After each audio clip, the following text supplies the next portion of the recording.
2019 Infiniti QX50 Review.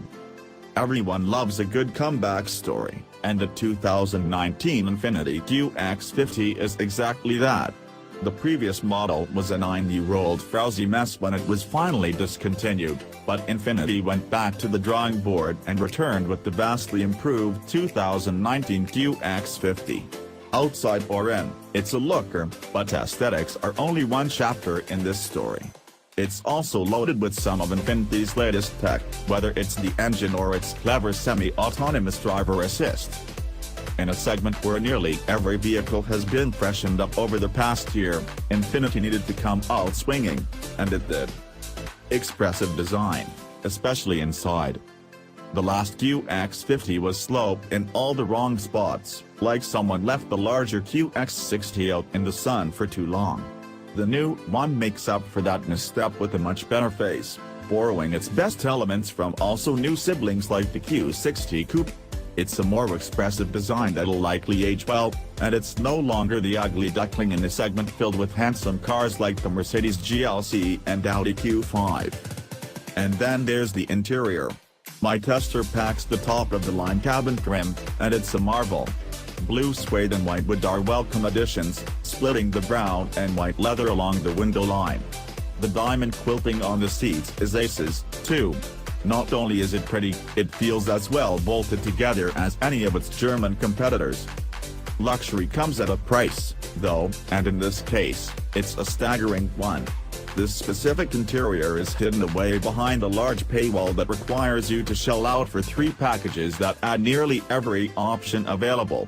Considering you also need the top trim to make this all happen, all of a sudden the $36,000 base price balloons to $56,000.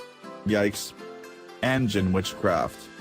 Infiniti's most clever addition in the new QX50 is its VC turbo engine.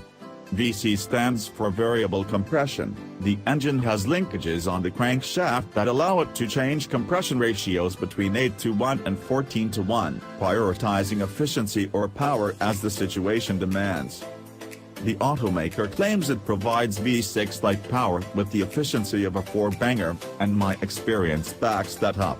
The old QX50 pulled just 24 miles per gallon on the highway, but the new one is rated at 30, and I am able to meet and exceed that figure at lower highway speeds. Once the speed limit raises from 55 to 70, though, fuel economy drops off quickly, hovering somewhere between that of the old and new models. With 268 horsepower and 280 pound-feet of torque available, it's down on power but up on twist compared to the old QX50's naturally aspirated 3.7-liter V6, but it feels much more usable in a daily environment.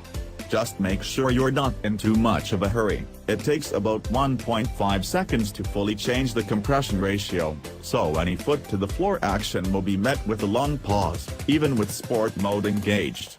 The continuously variable transmission keeps things nice and smooth, with simulated gear changes in around town driving to make it feel a bit more natural. A light, semi-autonomous touch.